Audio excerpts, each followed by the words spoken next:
सब लोगों को मैं आश्वासित करता हूँ कि दूसरा सेशन भी बड़ा अच्छा रहेगा, इंफॉर्मेटिव रहेगा और हम सब लोग चाहेंगे कि वो हम सब उसमें पार्टिसिपेट करें क्वेश्चन आंसर सेशन में भी।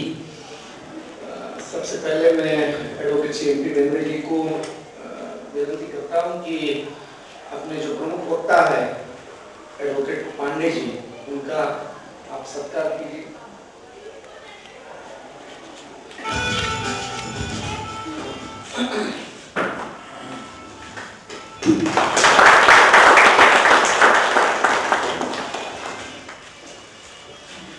ये सत्र खत्म होने के बाद, मतलब पांडे जी का स्पीच हो जाने के बाद एडवोकेट MP बेंद्रे जी समापन करेंगे और फिर कार्यक्रम खत्म हो जाएगा। उसके बाद चाय पान की भी व्यवस्था है, हम सब लोग यहाँ इकट्ठा हो जाएंगे।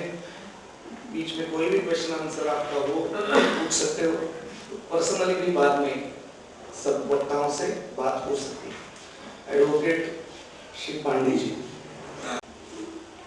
अपने जो स्टूडेंट्स हैं या जो भी टीचर, मुझे स्टूडेंट्स तो भोजन के बाद दिख नहीं रहे, जो लगते हैं सब लोग टीचर ही मुझे हैं, तो अच्छा है किस विषय पर हम लोग बात करें, क्योंकि अभी जो ये दुबे जी ने पहले सत्र में इसके जम्मू कश्मीर जो आर्टिकल 370 कॉन्स्टिट्यूशन ऑफ इंडिया पर जो उन्होंने व्याख्यान रखा, अपना दूसरे सत्र में हम उसके इम्प्लीकेशन की बात करने वाले हैं।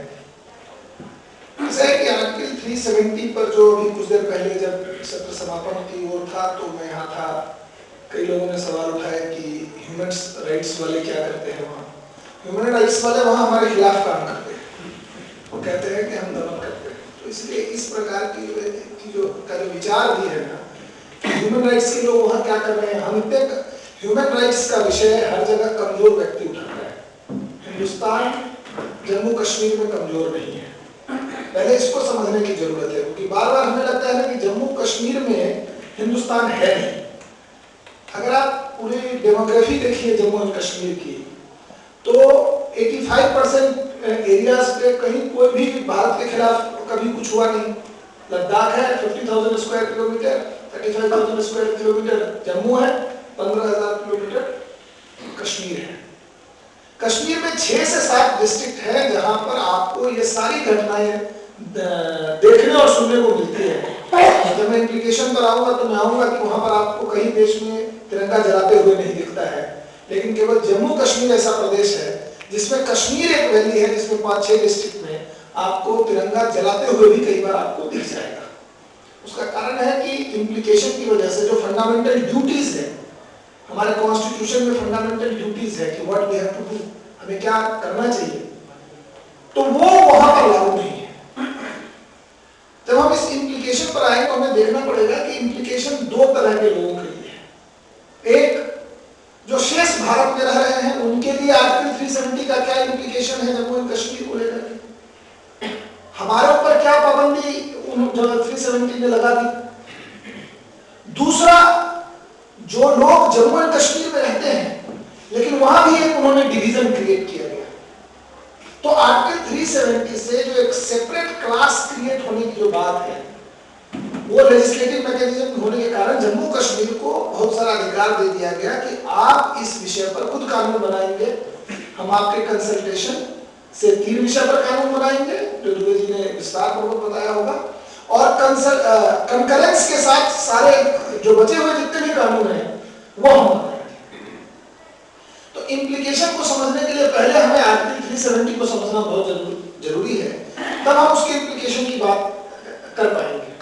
फिर दूसरा सवाल एक था कि क्या हम उसको हटा सकते हैं।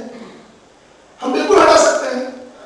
हमारे कॉन्स्टिट्यूशन में जो अपने एडवोकेट साहब थे जो इस सत्र में नहीं है, उन्होंने कहा कि बोला था ये मिनर्वा मिल्स और इसमें जजमेंट में है केशवानंद भारती में कि बेसिक स्ट्रक्चर को नहीं हटाएंगे, बेसिक फीचर्स। बेसिक फीचर में आर्टिकल 370 कैसे हो सकता है? पूरे कॉन्स्टिट्यूशन को आप उठाकर देख लें तो केवल एकमात्र ऐसा आर्टिकल है जिस आर्टिकल के भीतर ही उसको खत्म करने का प्रावधान है। आपने कभी कोई भी आर्टिकल आप देख लीजिए, आप पूरे जो जितने भी आर्टिकल हैं, आर्टिकल के भीतर ही उस आर्टिकल को खत्म करने का प्रावधान उसमें व्याप्त है।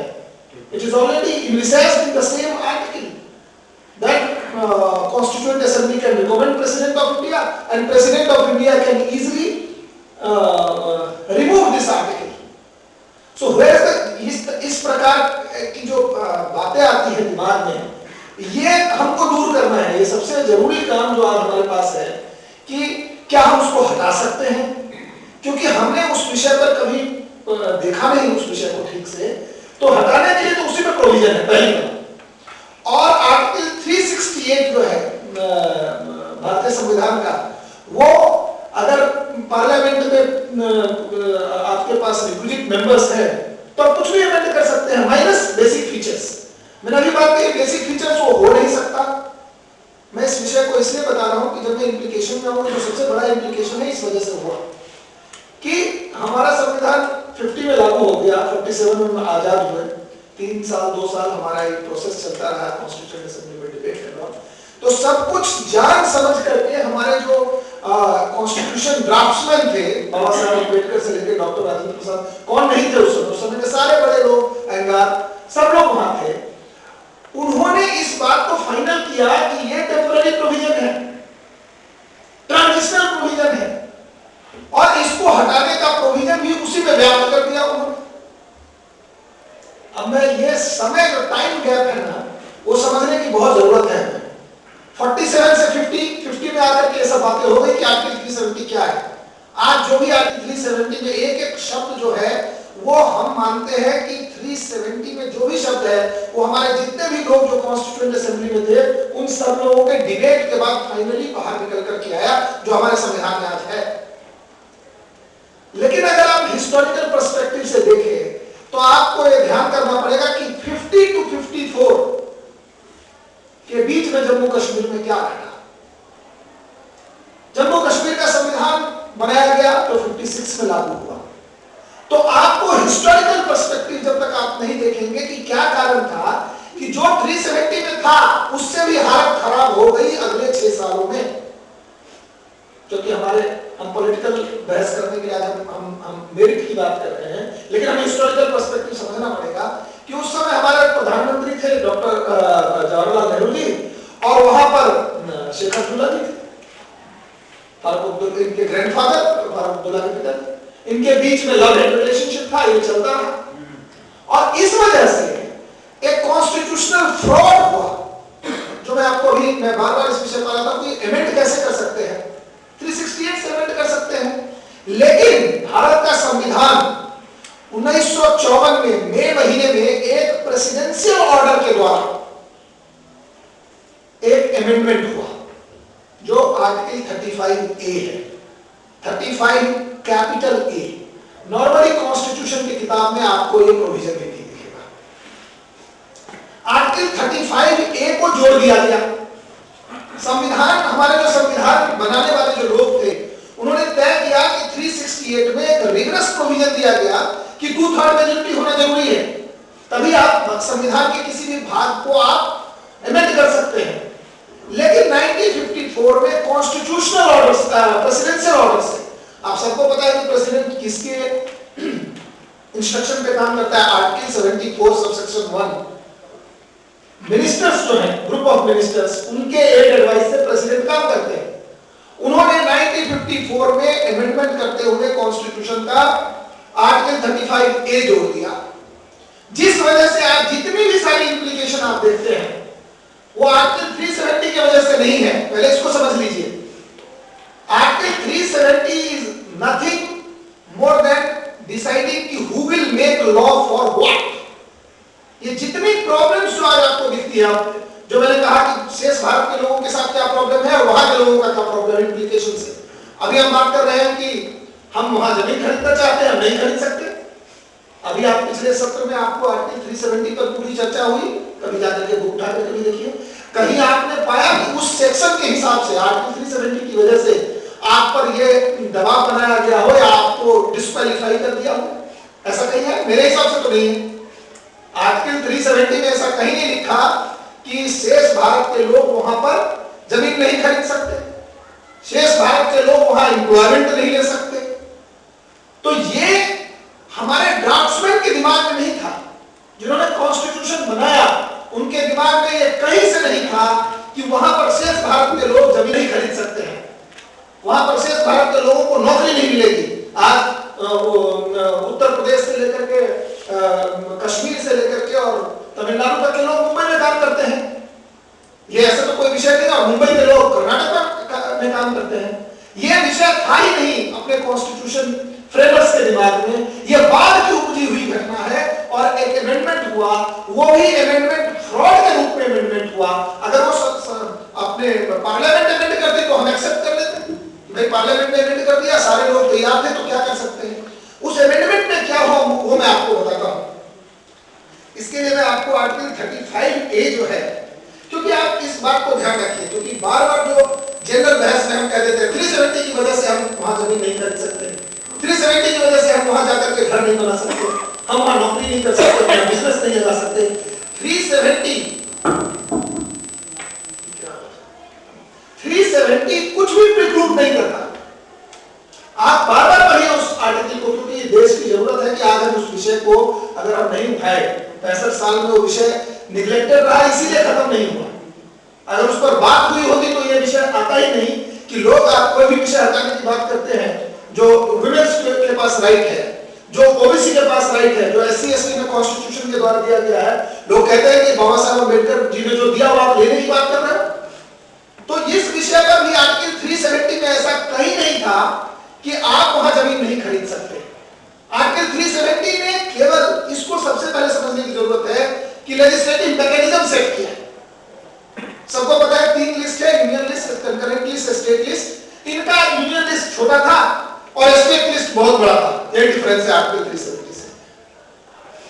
आर्टिकल 370 की आड़ में 1954 में ये एक अमेंडमेंट हुआ जो मैं आपको पढ़ के सुनाता हूं। This is very important. इसका टेक्स्ट मैं पढ़ के सुनाता हूं। Saving of law with respect to permanent residents and their rights. अब आप देखिए कि परमानेंट रेसिडेंट कौन है, उसके राइट्स क्या होंगे, इसके विषय में 370 में कुछ नहीं लिखा था, इसीलिए 35A में जोड़ा गया। Notwithstanding anything contained in this constitution, अपने कॉन्स्टिट्यूशन की बात हो रही है, no existing law in force in the state of Jammu and Kashmir and no law hereafter enacted by the legislature of the state defining the class of persons who are or shall be permanent resident। आपके state में है कोई permanent resident का concept? क्या महाराष्ट्र को दिया गया अधिकार 54 के इस ऑर्डर में कि आप अपने स्टेट का परमानेंट रेसिडेंट डिसाइड करिए? क्या किसी और प्रदेश को दिया गया? तो इसमें इनको दिया गया कि आप अपने स्टेट के परमानेंट रेसिडेंट को डिफाइन कर सकते हैं। दूसरी बात, और ये ए था, बी है conferring on such permanent residents any special right. पहले तो ये कहा गया कि परमानेंट रेसिडेंट आप तय कर सकते हैं, दूसरी उनके पास कोई स्पेशल राइट्स एंड प्रिविलेज है, और जो भी रिस्ट्रिक्शन आप लगाना चाहते हैं वो आप लगा सकते हैं। इसका मतलब ये हुआ कि 1947 से लेकर के 54 तक उस वक्त अगर कोई आदमी जाकर के वहां जमीन खरीद लेता तो उस समय PRC का कोई कॉन्सेप्ट नहीं था। आज उसकी हालत क्या होती, क्योंकि 54 में आपने ये अधिकार वहां के स्टेट गवर्नमेंट को, वहां के लेजिस्लेटिव काउंसिल को, विधानसभा को आपने अधिकार दे दिया। अब आप देखिए वो क्या करते हैं कि क्या क्या रेस्ट्रिक्शंस इंपोज कर रहे हैं। एम्प्लॉय को रेस्ट्रिक्शन किन किन चीजों पे कर सकते हैं, जितने इम्प्लीकेशन की बात हम करते हैं ना वो सब इस सेक्शन के तहत, इस आर्टिकल के तहत है, न कि 370 के तहत। Employment under the state government, acquisition of immobile property in the state, settlement in the state, and right to a scholarship or such other forms as aid as the state government may provide। जैसे engineering college, medical college की जितनी भी states की बात है, ये जो चारों विषय है उन्होंने स्पेशली इन चारों विषय पर कहा कि आपको जो मर्जी है वो कानून बनाएंगे। और ये 1950 में नहीं हुआ, 1947 में नहीं हुआ, 1954 में हुआ। 7 साल में ये अनवरत जारी था, जो आज भी महाराष्ट्र में जारी है, उत्तर प्रदेश में जारी है, बिहार में जारी है। उत्तर प्रदेश की सरकार अगर चाहे तो ये कानून नहीं बना सकती कि हमारे यहाँ कौन परमानेंट रेसिडेंट होगा। अगर आप न्यूज़पेपर अगर ठीक से देखते हो, और तो अभी जब मोदी जी का भाषण हुआ था तो बहुत ही अच्छा आर्टिकल है, गूगल पे जाकर के आप देखिए। जो मैं बात कर रहा हूँ अरुण जेटली जी का आर्टिकल बात पे लिखा है। और जम्मू कश्मीर स्टडी सेंटर को मैं धन्यवाद देता हूँ कि हमें भी पहली बार प्रैक्टिस करने के 9 साल बाद मुझे पता चला कि ये सब फ्रॉड हो चुका है। तो हमने कई बार बात की, 4, 5, 10 सेमिनार हो चुके हैं इसमें, बड़े बड़े सेमिनार, तब लोगों को पता चला कि ये सब हुआ है। अगर आज हिंदुस्तान की कोई सरकार इस प्रकार का कोई काम करे तो कम से कम पूरे देश में 100 पिटीशन फाइल हो जाएंगे, लॉयर्स के द्वारा, टीचर्स के द्वारा, प्रोफेसर्स के द्वारा। लेकिन उस समय चाचा नेहरू लोग कहते तो भगवान मानते थे, भगवान तो किसी को मानना नहीं चाहिए, भगवान केवल भगवान को मानना चाहिए। हमने भगवान मान लिया किसी को, तो हमने माना तो 35A का जवाब जो भी आज के कॉन्स्टिट्यूशनल एक्सपर्ट है, जो डिफेंड करते हैं उस समय की सरकार को, हम आदमी की बात करते हैं, उनको हमें समझाना चाहिए कि भाई ऐसा क्यों किया और कैसे हुआ। अब आज किसी भी सरकार, नागालैंड जिससे हमारा बाद में 62 में जिसका अमेंडमेंट है, दुबे जी ने बताया होगा कि उसमें स्पेशल वर्ड कैसे जुड़ा, वहां भी ये नहीं है। नागालैंड की सरकार भी वहां डिसाइड नहीं कर सकती कि हमारे यहाँ परमानेंट रेसिडेंट कौन है। जमीन खरीदने पर रिस्ट्रिक्शन जरूर है वहां, because of the hill council. तो ये 4 विषय उन्होंने 54 में जोड़ दिया, जिसकी वजह से आज जो भी एप्लीकेशन की बात हम करेंगे केवल इन 4 विषयों पर है। आप कोई भी बात जम्मू कश्मीर अपने ध्यान में रखिए और आप सोचिए तो आपको लगेगा ये 4 में फॉलो करेगा। ना तो आप जमीन खरीद सकते हैं, ना वहां पर आप मेडिकल इंजीनियरिंग कॉलेज में एडमिशन ले सकते हैं, ना वहां उस स्टेट में आप सेटल हो सकते हैं, और ना ही वहां के स्टेट गवर्नमेंट में आप एम्प्लॉयमेंट ले सकते हैं। और उन्होंने कहा कि ये किसको देना है ये भी अधिकार उन्होंने उसको दे दिया, जिसमें उनका पहला क्या कंडीशन उन्होंने डाला कि कौन यहाँ पर परमानेंट रेसिडेंट हो सकता है, जो मैं बताता हूं, केवल वही बात बताऊंगा, उसके सिवा सब कुछ वैसा ही है। कि सेक्शन 6 है जम्मू कश्मीर कॉन्स्टिट्यूशन का, Jammu Kashmir constitution, Indian constitution, section 6 में उन्होंने परमानेंट रेसिडेंट को डिफाइन किया और कहा क्या है, सुनिए, कि every person who is deemed और deemed to be citizen under the provision of this constitution of India shall be permanent resident. पहले उन्होंने कहा कि जो भी भारत का नागरिक है वो हमारे यहाँ नागरिक है। सेकेंड, उसको स्टेट सब्जेक्ट क्लास 1 और 2 में हम तभी देंगे जब या तो वो परमानेंट रेसिडेंट था 1954 में, या वो ऐसा कोई डॉक्यूमेंट प्रूव करे कि 1944 में उसके पास जम्मू एंड कश्मीर में जमीन थी। ये 2 में से एक कंडीशन उन्होंने कहा कि या तो 54 में दिखाओ कि आप यहाँ के परमानेंट रेसिडेंट थे, या 44 में, आप सबको पता है कि जो भी भागदौड़ हुई वो 47 में हुई। लोग वेस्ट पाकिस्तान से भाग करके हिंदुस्तान में आए, वो 47 में जब वहां कत्लेआम हुआ, उससे पहले तो कोई भागते नहीं थे। बहुत सारे लोग जम्मू बॉर्डर क्रॉस करके आए, जो वेस्ट पाकिस्तानी रिफ्यूजी, जिस पर भी हम एक पीएल करने की कोशिश सुप्रीम कोर्ट में कर रहे हैं। तो ये उन्होंने ये राइट उनको दे दिया। पहले 35 में राइट दिया कि आपको जो मर्जी है, जो कंडीशन है लगा दीजिए, और इसके बाद जो उन्होंने कंडीशन लगाया वो इम्पॉसिबल कंडीशन लगाया कि पूरे हिंदुस्तान का कोई भी व्यक्ति वहां परमानेंट रेसिडेंट नहीं हो सकता। और जो लोग इवन 44 के बाद आए वेस्ट पाकिस्तान से, पाकिस्तान दो था, ईस्ट वेस्ट, ईस्ट तो अभी बांग्लादेश है, वेस्ट पाकिस्तान से जो लोग भी जम्मू एंड कश्मीर में आके सेटल हो गए, मुल्ता जम्मू में, उन सबको उन्होंने एक इस एक्शन से उन सबको सेंट्रल गवर्नमेंट के मतलब परमानेंट रेसिडेंट उन्होंने एक्सेप्ट कर लिया कि आप भारत के नागरिक हो, आप यहाँ रह सकते हैं, आप भारत के नागरिक हैं, लेकिन आप जम्मू कश्मीर के नागरिक नहीं। इस 35A से ये सबसे बड़ा इम्प्लीकेशन हुआ, जो कि 2 क्लास क्रिएट किया गया पूरे हिंदुस्तान में। एक कि जो जम्मू एंड कश्मीर का परमानेंट रेसिडेंट हो सकता है, और दूसरा जो जम्मू एंड कश्मीर में लोग हैं वहां भी 2 क्लास क्रिएट कर दिया कि जो लोग 44 से पहले या तो अपनी जमीन दिखाए जम्मू एंड कश्मीर में, या वो 54 को परमानेंट रेसिडेंट है। आपको पता है कि मैक्सिमम जो लोग भागे, जो इंटेलिजेंट थे उस जमाने में भी 47 में, उनको ये दिख रहा था कि क्या होने वाला है। तो बहुत सारे लोग पहले जमीन बेची और निकल गए। जो गरीब तबके के लोग थे, जो SC, OBC और इस वेस्ट पाकिस्तानी रिफ्यूजी जिनकी बात मैं कर रहा हूं, उसमें करीब 80% लोग शेड्यूल कास्ट हैं।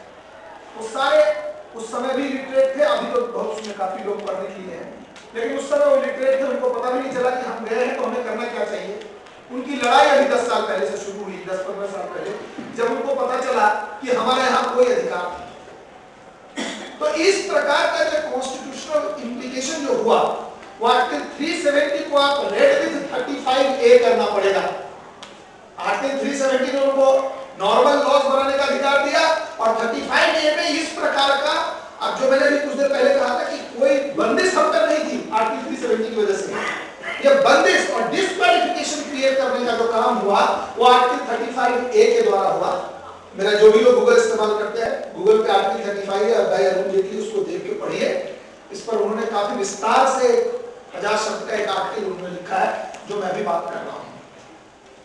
सेक्शन 6 के बारे में मैंने बता दिया कि इस, अगर आप इसमें देखें कि उन्होंने क्या किया, जब उनके पास अधिकार आया तो सेक्शन 6 में उन्होंने परमानेंट रेसिडेंट का डेफिनेशन दिया और सेक्शन 8 में यह कहा कि इस पर कभी भी देश में कोई कानून नहीं बनाएगा, केवल जम्मू एंड कश्मीर की विधानसभा बनाएगी। Section 8 of Jammu and Kashmir constitution says कि परमानेंट रेसिडेंट डिफाइन करने का राइट हमारे पास है, यानी आगे भी कुछ नहीं हो सकता। अगर आप देखें कि इससे इंप्लीकेशन होगा, हमारे सबको पता है कि हमारे पास आर्टिकल 14 से लेकर 32 फंडामेंटल राइट्स हैं। फंडामेंटल राइट्स में सबको पता है कि इक्वलिटी बिफोर लॉ है, आप कोई भी बिजनेस करें, आप कहीं भी जाना चाहें। आर्टिकल 19 में फ्रीडम है, यानी by this action, by adding this article 35A आपने फंडामेंटल राइट्स का कंप्लीट वायलेशन कर दिया दो लोगों के लिए। एक जो रेस्ट ऑफ इंडिया के लोग हैं उनको आपने सेपरेट क्लास बनाया, और दूसरा जो वहां के लोग थे जिनके पास पीआरसी नहीं है, वहां भी आपने दो क्लास क्रिएट किया। बहुत सारे जजमेंट है, सबको पता होगा कि आप सेपरेट क्लास क्रिएट नहीं कर सकते किसी भी आधार पर। जो आधार कॉन्स्टिट्यूशन में नहीं है उस आधार पर आप सेपरेट क्लास क्रिएट नहीं कर सकते। इसीलिए मेरे हिसाब से अभी जो सच्चर कमेटी का जो पिटीशन भी सुप्रीम कोर्ट में मैंने किया हुआ, पुणे की एक दो पिटिशनर है, एक तो पुणे के ही है, मैडम का नाम भूल रहा हूँ, कि सच्चर कमेटी का जो इंप्लीमेंटेशन उसमें सेपरेट क्लास क्रिएट करने की कोशिश की गई है on the basis of reason. तो यहां पर उन्होंने यही किया, उन्होंने सेपरेट क्लास क्रिएट कर दिया और फंडामेंटल राइट्स का कंप्लीट वायलेशन हुआ। जबकि फंडामेंटल राइट्स से आगे जो अपना प्रियम्बल है, उस प्रियम्बल में सब प्रोटेक्टेड था कि आप इक्वलिटी हटा नहीं सकते। फर्टर्निटी, आप कैसा फर्टर्निटी हो सकता है जहां एक आदमी कह दे कि आपके पास चूंकि सर्टिफिकेट नहीं है 44 का, लेकिन आप 60 साल से रह रहे हो, लेकिन आप परमानेंट रेसिडेंट नहीं हो, आप 4 जनरेशन आप निकाल चुके हो, आप परमानेंट रेसिडेंट नहीं हो। अभी मैं आपको जो टोटल इंप्लीकेशन किस कारण से था वो मैंने एक्सप्लेन किया कि 370 के साथ आपको आर्टिकल 35A पढ़ना पड़ेगा। उसके साथ अब मैं पॉइंट बाय पॉइंट कि कहां क्या इस वजह से कौन सी इंप्लीकेशन हुए और क्या प्रॉब्लम क्रिएट हो गया जम्मू कश्मीर के लोगों के लिए। क्योंकि जब पिछले सत्र में हो रहा था कि 8.5 लाख लोगों ने दिया है करने के लिए कि आप 370 हटाइए, तो उसके कारण है कि ये जो इंप्लीकेशन जब आम जनता तक पहुंचेगी तो जरूर ये बात आएगी कि 370 उनके हित में है या उनके हित में नहीं है। जब तक हम ये बात नहीं उठाएंगे तो बात आती है कि फिर 370 का समर्थन वहां कौन करता है। ये भी बात एक सवाल आई थी कि क्या वहां पर क्या कॉम्प्लिकेशंस है। देखिए, आप जम्मू कश्मीर देखिए तो ये जो 6 डिस्ट्रिक्ट है, जो मैंने कहा कि बार-बार, ये 6 डिस्ट्रिक्ट सुन्नी कश्मीरी स्पीकिंग सुन्नी मुसलमान है। अदरवाइज ये मुसलमान और हिंदू का विषय नहीं है। वहां का जो गुजर मुसलमान है उतना ही त्रस्त है सुन्नी मुसलमान से, जो कश्मीर स्पीकिंग, जितना कोई हिंदू भी नहीं। वहां का जो शिया मुसलमान है वो सुन्नी स्पीकिंग, आप जितने लीडर देख लीजिए, वहां के सारे लीडरों का आप चेहरा ध्यान करिए जो टीवी पे आते हैं, 6-8 लीडर है, वो they all are from Sunni community and Kashmiri speaking Muslims. वहां करगिली मुस्लिम है, वो लड़ाई लड़ रहे हैं, उनके पास कुछ है ही नहीं। वहां गुजर मुसलमान है, वो कहता है भैया हमें शेड्यूल ट्राइब का रिजर्वेशन दे दो, तो कहते नहीं आर्टिकल 370 है, हम तुमको रिजर्वेशन नहीं दे सकते। यानी जो उनको जिस कम्युनिटी को जिस समाज को उनको दबाना है, उसके लिए वो 370 का डंडा दिखाते हैं। देखिए हमारे पास तो लागू ही नहीं, हम नहीं करते। तो ये इंप्लीकेशन जब तक वहां की जनता में पहुंचे और पूरे देश में पहुंचे कि भैया आर्टिकल 370 से फायदा किसको है और नुकसान किसको है, तब जाकर के इस पर एक विल ऑफ द पीपल बनेगा और तब जाकर के पार्लियामेंट कुछ करेगी, या देश के जो हमारा जो संविधान तो अमेंड करने का एक तरीका है वहां कुछ होगा। और इसका दूसरा तो कोई प्रोविजन है नहीं कि हम या तो हम संविधान में संशोधन करें या सुप्रीम कोर्ट कह दे। सुप्रीम कोर्ट नॉर्मली कहती है कि संविधान संशोधन का काम हमारा थोड़ी है, जिस पर अभी हम लोग जा रहे हैं वेस्ट पाकिस्तानी पर, जिसमें आपने पॉइंट बाय पॉइंट क्या क्या विषय है जो लोगों को प्रॉब्लम क्रिएट कर रहा है। तो उसमें जो पहला है कि बेसिक राइट ऑफ रिफ्यूजी जो वेस्ट पाकिस्तान से उनका वायलेशन हो रहा है। अब जस्ट सोचिए कि एक आदमी है कि आपको लोकसभा में वोट डालने का अधिकार है, लेकिन आप वहां पंचायत में वोट नहीं डाल सकते। ये वेस्ट पाकिस्तानी रिफ्यूजी 1950 में आए, 47-48 के बीच में आए, 4 जनरेशन बीत चुका है। इनके पास लोकसभा में मत डालने का अधिकार है, लोकसभा कंटेस्ट करने का अधिकार है, लेकिन इनके पास पंचायत मेंबर बनने का अधिकार नहीं है। इनके पास पंचायत के इलेक्शन में वोट डालने का अधिकार नहीं है। इनके बच्चे जो तीसरी जनरेशन है वहां पर इनको सरकारी नौकरी नहीं मिल सकती क्योंकि ये स्टेट सब्जेक्ट नहीं है, इनको पीआरसी नहीं है। अभी कुछ दिनों पहले जब मैं वहां गया था तो पता चला कि वहां जो पहले मिलिट्री और पैरामिलिट्री फोर्सेस में जो जॉब मिल रहा था वेस्ट पाकिस्तानी रिफ्यूजी के, और ये सब 75% शेड्यूल कास्ट है क्योंकि सब गरीब लोग वहां से भाग के आए थे, वो सबसे नजदीक में लोग बसे हुए हैं, बॉर्डर के सबसे नजदीक। अब आप देखिए कि यहाँ इनके बच्चों को